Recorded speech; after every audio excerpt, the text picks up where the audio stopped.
Amen.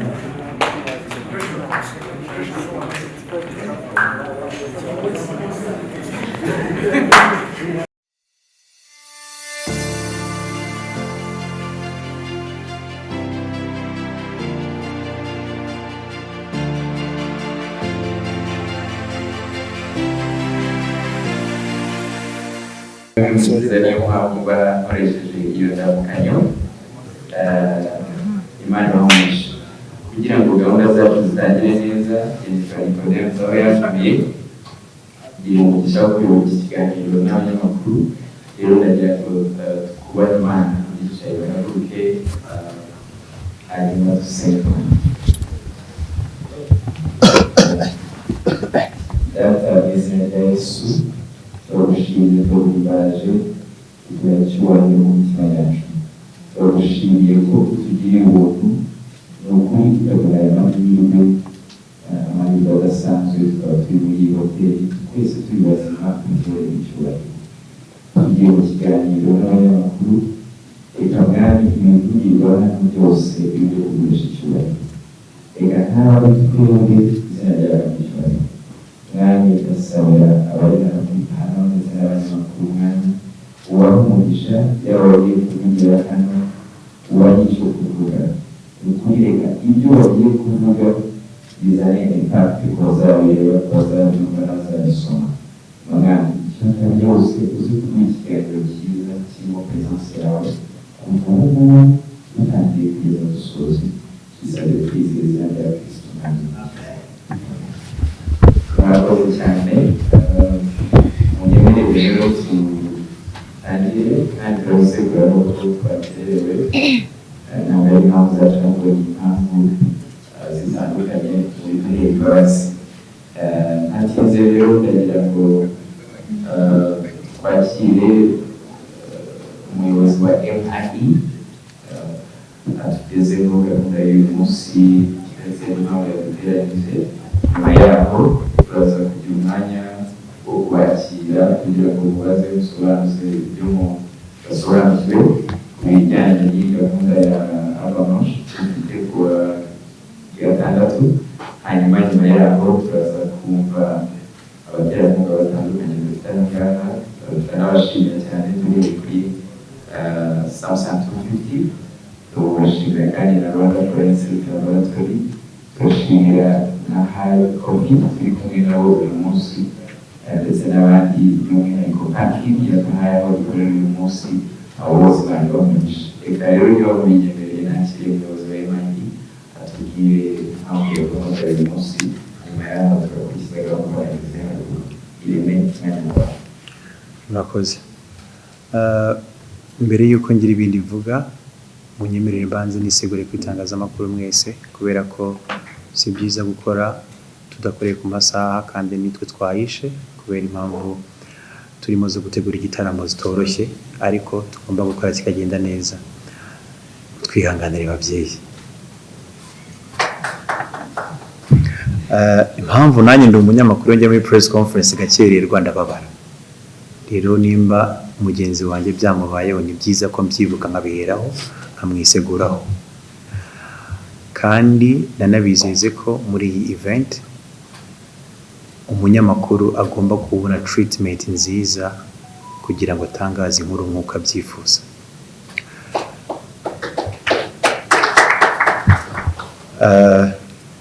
Rero mbere y'uko njya mu bintu byinshi ni byiza ko mbanza ngaho umwanya bari kuri pano bakabibwira mukabamenya, nuko ari nako mukanya tuza kwakira ibibazo nyuma y'uko mbasobanuriye uko iyi event imeze ndetse n'ubutumwa twifuza ko mutegereza ku banyarwanda mugezaho content zanyu buri munsi. Ndahera ku ruhande rw'ibumoso hari uyu mugabo, ariko umugabo ufite ubwanwa arivuga. Murakoze, mwiriwe neza. Nitwa Ndayisaba Dieudonné, nkaba jejwe ubucuruzi mu kwamamaza ibikorwa muri Samsung 250. Nibaza ko ari ibyo ibindi byose bitandukanye. Murakoze. Murakoze, amazina yanjye nitwa Nkomezi Prosper, umuririmbyi. Murakoze. Mwiriwe, amazina nitwa MIE ni perezida wa Gisubizo Ministry. Murakoze. Shalom, amazina nitwa Mutabazi, naje mpagarariye iCoffee, usanzwe uri kumabana muri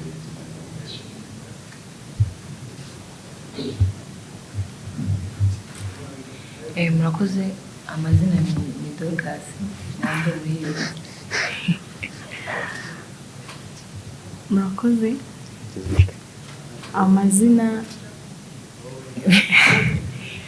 amazina ni Dorcas nanjye. Twese mutwite uko mushaka, amazina ni Dorcas. Murakoze. Ego,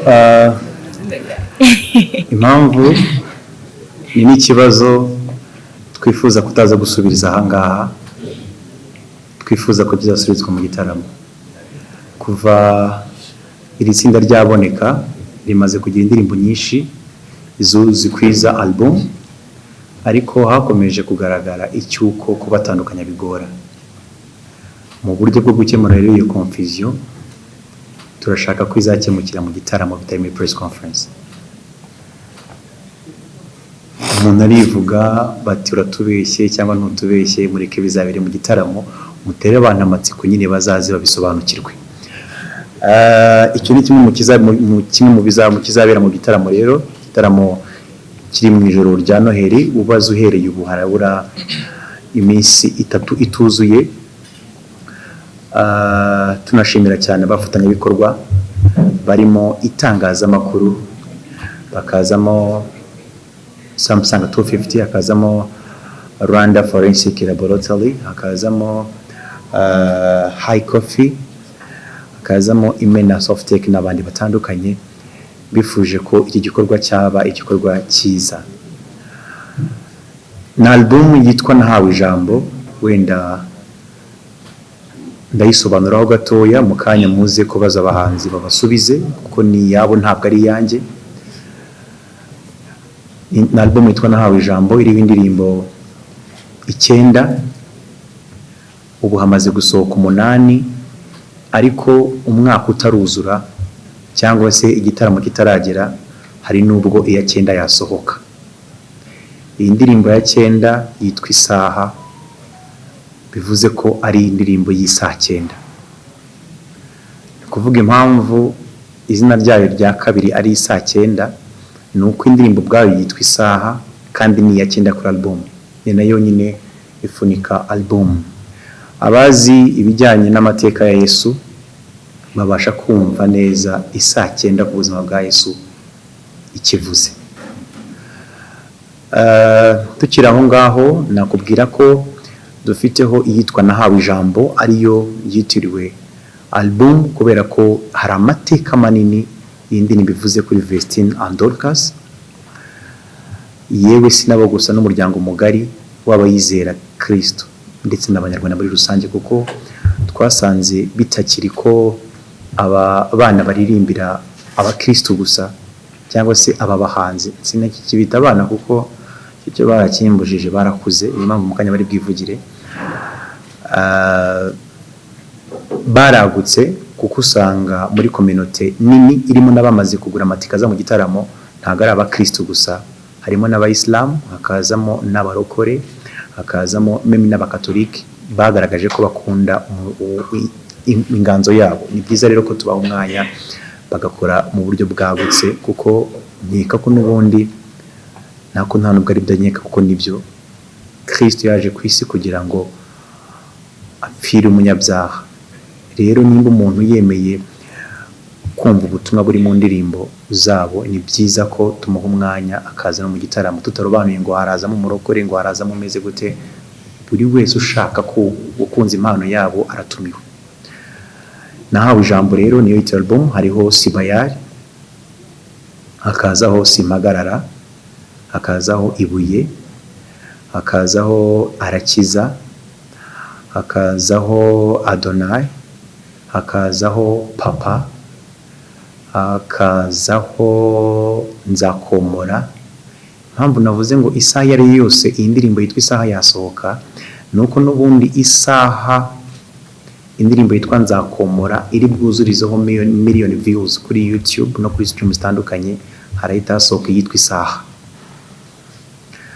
Ubwo rero ntabwo abareba ibihangano byabo nibo bari budetermine nimba bari bubone indirimbo mbere y'umwaka cyangwa se mbere y'igitaramo, biraterwa nuko bari bwuzuze miliyoni before yuko igitaramo kiba se yuko umwaka wuzura.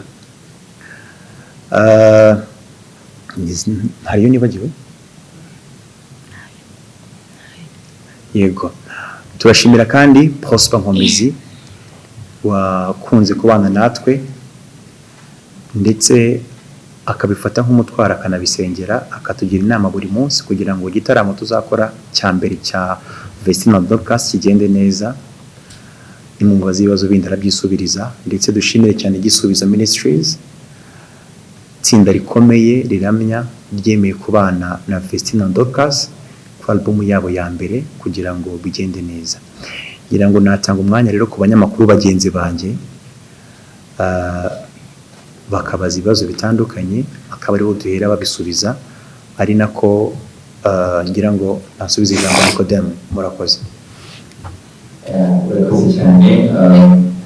Muri kandi mbere yo twakira ibibazo by'abanyamakuru, munyemerere twakire Prosper Nkomezi agiye nawe icyavuga kuri iyi concert umuntu wemereye gushyigikira abana bacu, hanyuma kandi nyuma twakira n'umuyobozi w'Igisubizo Ministries niba mbere yo kumubaza ibibazo.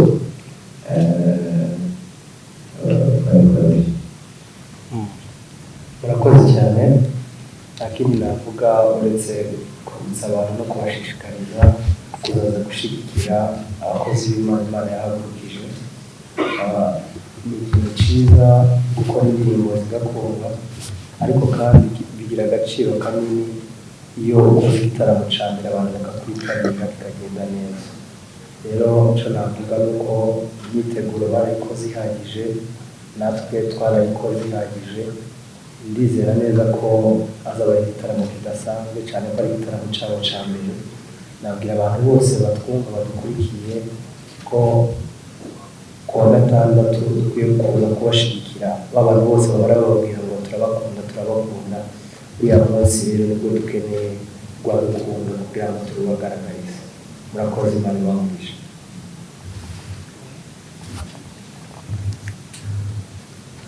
Murakoze cyane. Turashima Imana bwa konseri ya Dorcas na Vestine iteganijwe ku wa gatandatu ko babivuze. Dushima Imana ku bwabo kandi dushima Imana ku nzira nziza bakomeje gutera ubutumwa basanga bubaka imitima y'Abanyarwanda ndetse n'abandi bose muri rusange bakunda Imana. Kandi turashima Imana ibahagurukije muri iki gihugu bw'intwari idasanzwe itwubaka twese. Gisubizo Ministries twishimiye kuzafatikanya nabo kandi tubakangurira mwese kuzaza kubana natwe no gukora no kubashyigikira. Uzaba ari umunsi udasanzwe kandi azaba ari umunsi w'umugisha. Batekereza ko umuntu wese uzahaba hari icyo azatahana kandi ari uburyo azubahika kuko imiryango idasanzwe Imana dushyizemo twese. Imana bamugisha tuba tumuzaza tubara. Murakoze cyane Gisubizo Ministries na Prosper Nkomezi. Maze rero munyemerere mu byubahiro byanyu tugera gato kugira ngo abanyamakuru bicaye tubashe kubabona neza. Niba nta kibazo bakabaye kandi bakagira hirya gato rwose. Kubona hari abahangana kubona ariko Imana ibashoboye mwegereyo gatoya kugira ngo abanyamakuru nibura tubashe nabo kubona umwanya. Sibyo yewe twizera ko turi mu mwuka, sibyo?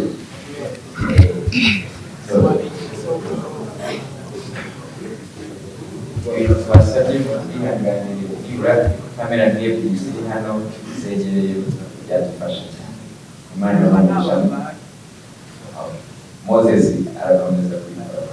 Hanyuma rero tugeze umwanya wo kwakira ibibazo byanyu byaba byo mubaza Vestine na Dorcas ndetse na management n'abandi bari kuri pano, kugira ngo twakire nibura ibibazo bibiri kugira ngo bijye bibasha gusubizwa. Reka turebe kuri Esther Bativite janvier wa Nyarwanda turakurikizaho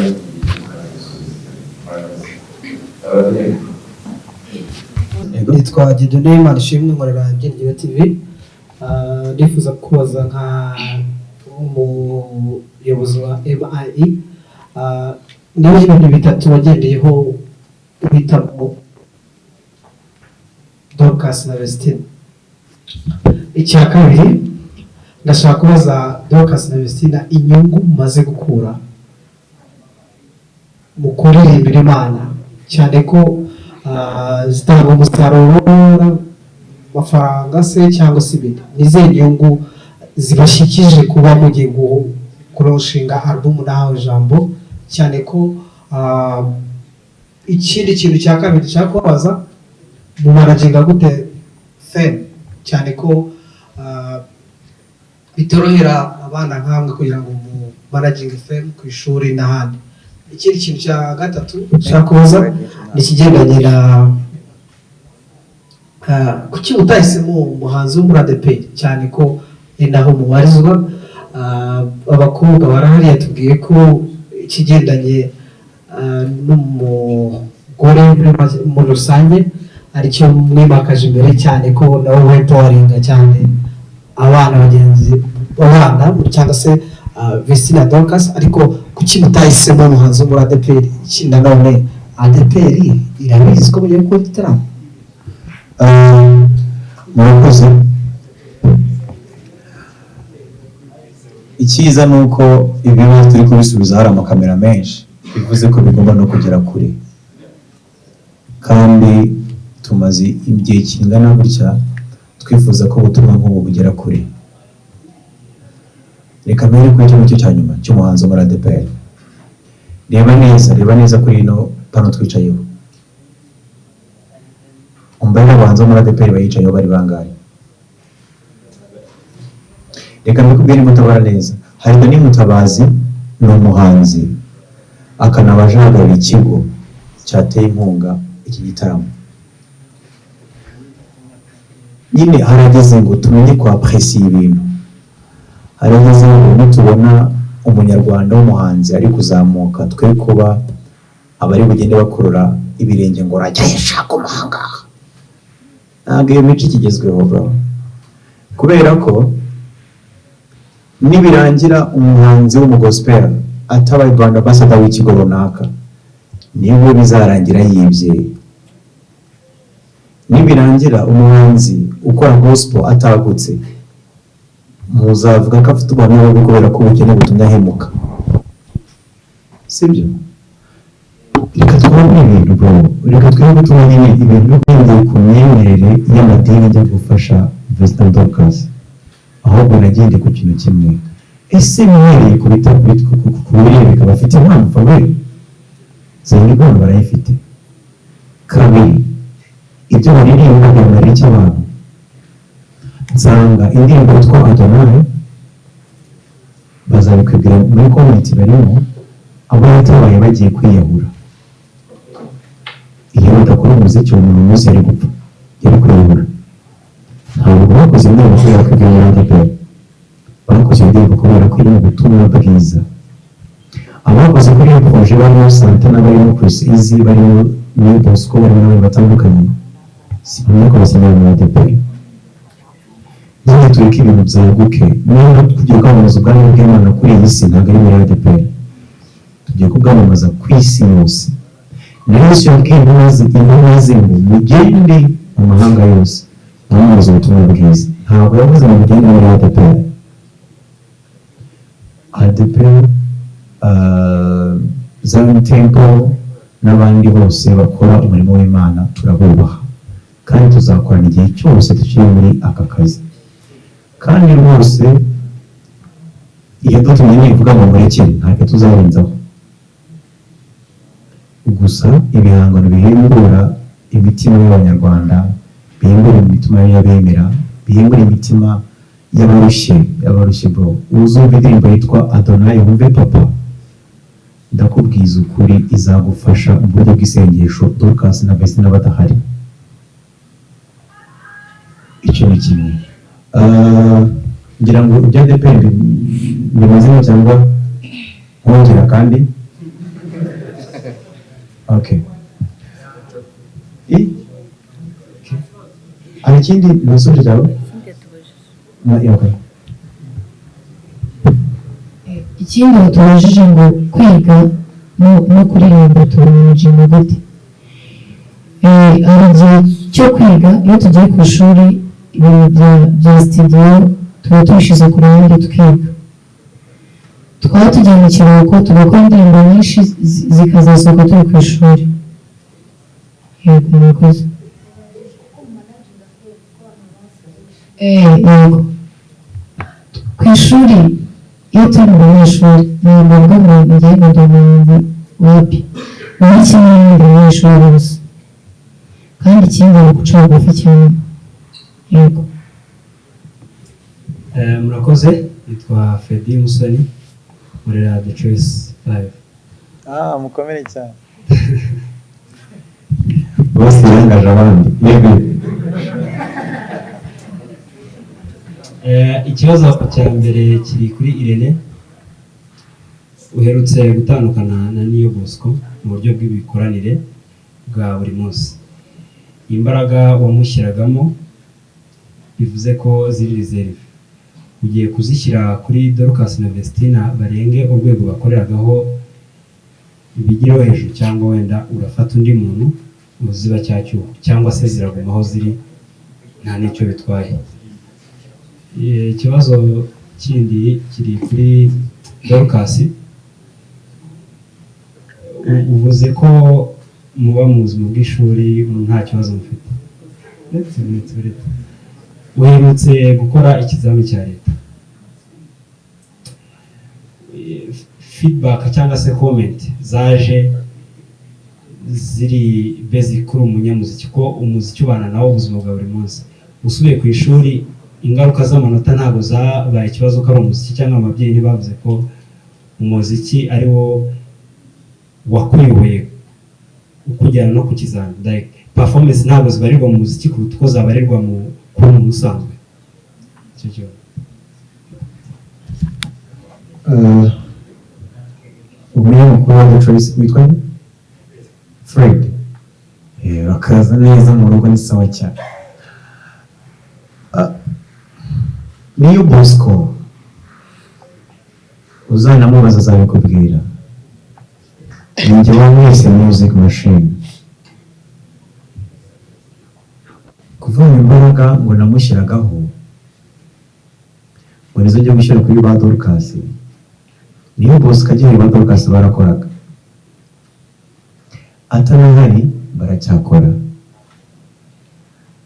agarutse cyangwa atagarutse kuko nobody knows sibyo akazi nkora akazi bakora kazakomeza kubera ko ibyo bakora ntabwo ari ibyanjye uyu ni umurimo w'Imana ntabwo ari umurinda habi bro sibyo rero kuvuga ngo nzafata undi ngo nzamusimbuza undi bagenda kubaza ati kuzarindira asagaruke cyangwa uzajya kumuzana reka turi gukomeza ubwonko kubera ko mwana Bosco ntabwo nari nabipanze mwana na Vestine Dorcas nari nabipanze ikindi umunyamakuru mugenzi wanjye ari n'igihe nawe uzazana undi cyane ko The Choice nakoraga harikoraho ahubwo urazana ndi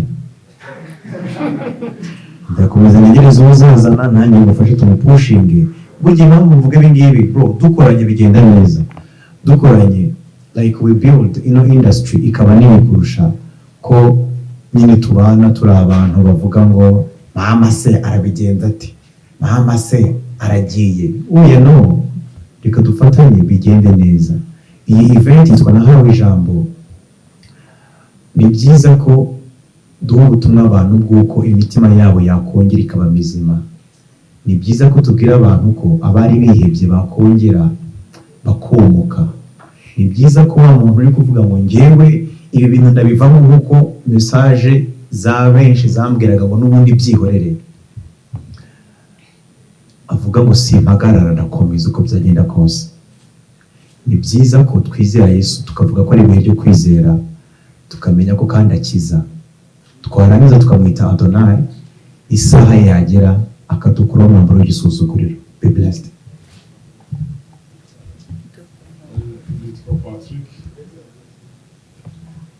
Murakoze. Ntabwo imbaraga nyinshi nzishyira mu kuririmba kurusha kwiga, byose mu gihe cyabyo mbikora neza, kandi nta muntu uhora ari uwa mbere mu bintu byose. Uranashobora no muri bizinesi igahomba ejo ikazamuka, bibaho. Niyo mpamvu no mu ishuri habaho uwa mbere, hakabaho uwa kabiri, uwa gatatu, uwa nyuma. Kuba impamvu byabatunguye ni uko mubona ndaririmba iki gute umuhanzi yatsindwa, imbaraga nyinshi azishyira mu kuririmba. Oya, ndiga, narize gukora ubwo umusaruro muri, kandi komite ntabwo zamuhungabanyije. Murakoze. Ngira aho ngaho, Dorcas yaratsinze ikizami cya leta, sibyo? Sinzi impamvu abantu cyo mutana cyanditse byibuza umuti yatsinze, ariko yatsindiye ku manota make, sibyo? Ikizami yagikoze arwaye kugeza naho ari cyo yakoreye mu bitabo, sibyo? Ibiri amahire mu baje muri no press conference harimo ushinzwe marketing mu kigo yigamo, ari hehe Mustafa? Mumuhe mikoro nta kibazo, mumuhe mikoro.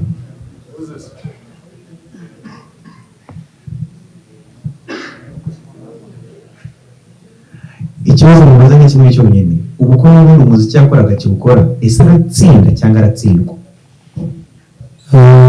Murakoze. Ndabivuga mu buryo bubiri. Hari ibyo baje gushobora gusubiza, ntabwo abantu bose bagira amanota angana, icyo ni icya mbere. Nawe niba gukora itangazamakuru bumva ko bose agiye kureba diplome yagize, hari abo twakwifata ku muntu. Icya kabiri,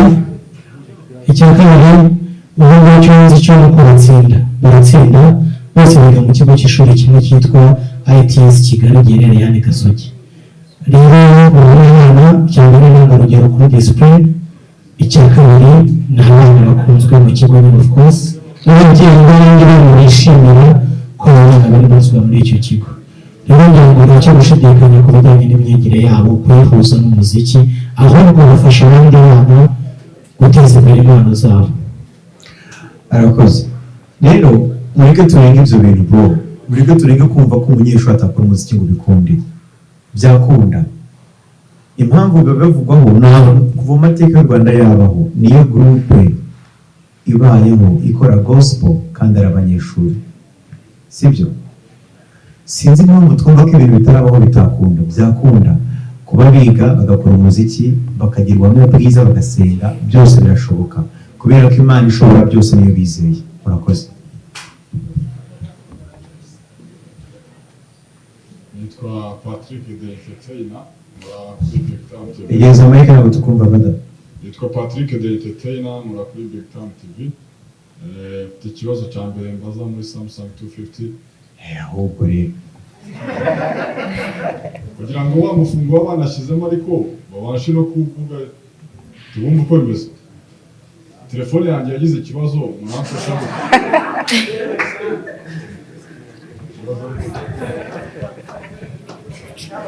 Icyo ni icya mbere. Ikindi ndakibaza Vestine, gusanga niyo Bosco muri MIE akabasigamo, nabyakiriye gute? Bavuga ngo mwaramwirukanishije. Hanyuma ikindi kibazo ndakibaza boss MIE, ntabwo byabaye imbogamizi kuba hari igitaramo kuri 23 cya Diamond, bavuga bati abantu bazaba baraye basinze kuza mu cyo mu cyanyu, urumva abantu icyo kunywa bari bakimenaguye cyane, si imbogamizi buri gukira none Israel mbonye afite igitaramo, nta kibazo, ntabwo byakubereye imbogamizi cyangwa se challenge yo gutegura icyo gitaramo kandi ufite cyabanje imbere yawe ikibuze nyuma yawe, nibyo ngibyo. Murakoze. Ikibazo cya mbere wavuze ngo telefone yawe yarapfuye.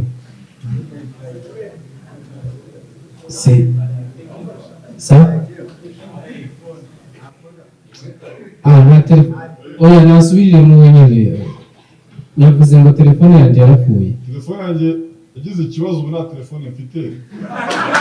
Ni Samsung. Ni Samsung. Ntabwo ari Samsung.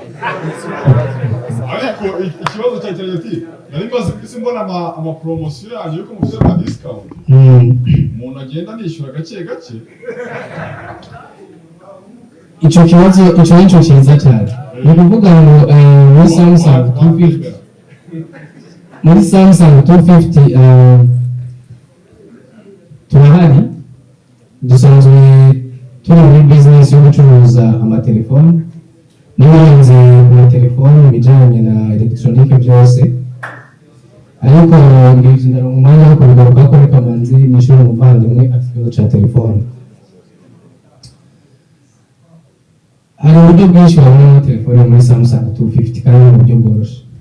Ubwa mbere uyu munsi turi gukorana n'ikigo cya MTN gutanga telefone z'ubwoko bwa Samsung kuri promosiyo yitwa Make.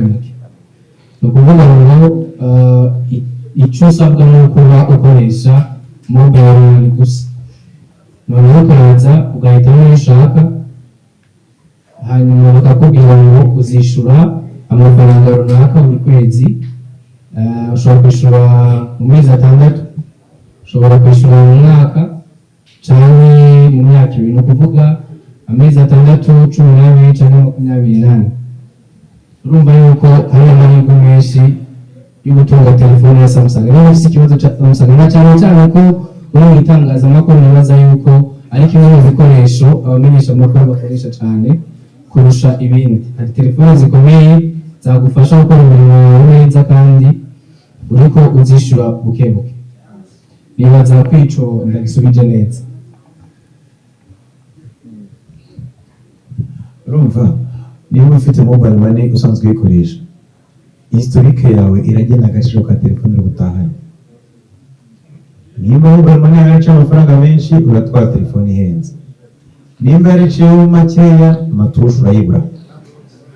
Urumva ni amahirwe meza, ugenda nta telefone ufite nta n'amafaranga ufite, ariko bitewe na historique ya mobile money yawe bakayirebaho bakaguha telefone ukigendera ukajya wishyura mu buryo bwa buke nyine mu byiciro kugeza igihe telefone yawe rwose uyimazemo.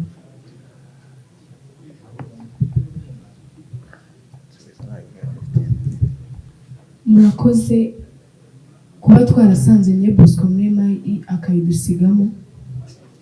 Ntabwo bivuze ko nta mirimo ikomeye yakoze ibintu byiza cyane, turanamushimira kuva ku ndirimbo yacu nahawe ijambo kugeza kuri Nzakomora. Yagize uruhare rukomeye cyane, ndamushimira kandi mwifuriza no guhirwa. Imana ijye ibana nawe kandi wumve ko ibintu yakoze Imana izamuhembe. Murakoze. Murakoze cyane, yitwa Peacemaker cyangwa se iki ndasushi iki ntabwo nyamutse yego turi muri press conference ya nahawe ijambo album launch, sibyo? Ntabwo tuyobewe ko n'ubu ngubu hano hirya bateranye amateraniro ari kuba, nayo bari kuyambaza bati ko n'ibyo bari gusenga birinduka gutegura igitaramo wabaye iki. Yego hari ama event menshi mu gusoza umwaka. Ni byiza ko ahubwo abantu tubaha ahantu heza ho kuza gushimira Imana. Ntabwo mpeje abasinzi ngo ntibaze gushima Imana, sibyo? Ariko ntabwo event yagenewe abasinzi, nubwo nibaza batari busubira inyuma. Oya, hari abadasinda brother, nkanjye sinywa inzoga. Nonese kuki abantu batazinywa ngo babuze uburenganzira bwabo? Ni byiza ko babonera ahantu bari buramiye gusoza umwaka n'ijoro rya Noheli, nyine bari connecte ubugingo bwabo no kwemera kwabo. Rero nahawe ijambo album launch muri Camp Kigali mu ijoro rya Noheli, ni umwanya mwiza wo kugira ngo byibuza urebe ese umwaka wose naciye mu biki byagenze gute, nurangiza ushimira Imana. Uri kumwe n'abaramyi bakomeye, Prosper Mumezi Igisubizo, hari n'abandi mutazi noneho bazaririmba, sibyo? Yego, hazakorwa byinshi bituma nyine umuntu wifuje kujya muri Noheli anezerewe bimubaho. Nicyo ngicyo. murakoze cyane. Yitwa Peacemaker cyangwa se Pundi Titusi kuri Instagram. Ndashaka Gana Murindahabi Irene aduha ishusho kugeza ubu ngubu ku matike bihagaze gute ko hashigiye cyamaze ku gitaramo nabonye imbaraga zaje mu cyamaza we expectinga abafana bangana gute muri ka Kigali kuri uriya munsi, kuko igitaramo haba hari expectations y'abantu bazakitabira. Ubundi umbwire niba abafana mu kwishyura amatike ariho ruzingiye cyangwa se sponsorship ariho ruzingiye, kuko ibitaramo byo mu Rwanda usanga abafana badashobora kuvarinda loss cyangwa se expenses zabayeho. Ubwo Vestine na Dorcas baze kumfata bambwire umwaka urangiye mu gihe Nshingaruka mbona muhanganishwa n'abahanzi bakuru cyane mu mawadi, mubikesha iki nyuma yo kunshinga Rubamu tubwire iki umwe muri mwebwe cyangwa se agenda ambwira umurongo muri Bibiliya ubafasha kose.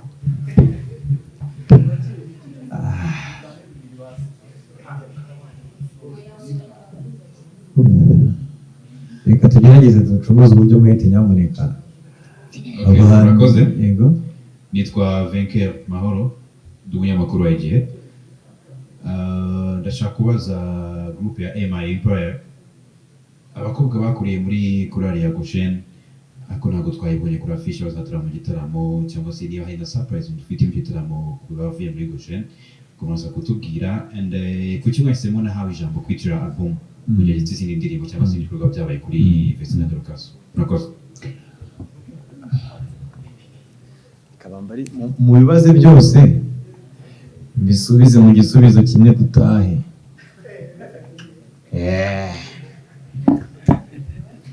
Jean Paul, Jerry Peace, okay?